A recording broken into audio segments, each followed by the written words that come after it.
অনেক জায়গায় হবে বিজেপির প্রোগ্রাম, জেলায় জেলায় আমরা করব এবং জয়েনিংও করাবো টিএমসি থেকে। তারা তাদের প্রোগ্রাম করছে, ওরা তো কংগ্রেস থেকে ধার করে নিয়ে এসে প্রোগ্রাম করে। বিজেপি তাদের মতোই প্রোগ্রাম করে। শহীদ তর্পণ কোথায় হয়? ওখানে যে রাজনীতির কথা হয়, মমতা ব্যানার্জি যে ভাষণ দেন, বিজেপিকে দেখে নেবো, এই করে দেবো, এর মধ্যে তর্পণ কোথায় আছে? কোথায় শ্রদ্ধাবোধ আছে? সেই যে শহীদদের পরিবারের সঙ্গে কোনো যোগাযোগ আছে? মমতা ব্যানার্জি তার সঙ্গে কিছু করেছেন? বরঞ্চ সেই যে গুলি চালিয়েছিল তাকে ডায়েসে বসিয়ে দিয়ে তাকেই সম্মান করা হয়। যারা শহীদ হয়েছে তাদেরকে সম্মান করা হয় না।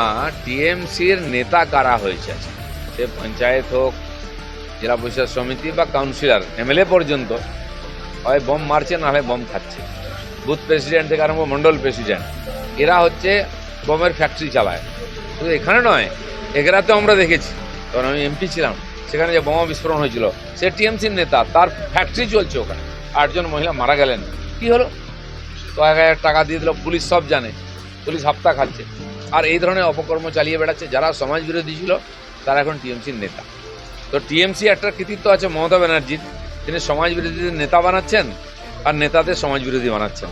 এইভাবে পশ্চিমবাংলার রাজনীতি চলছে।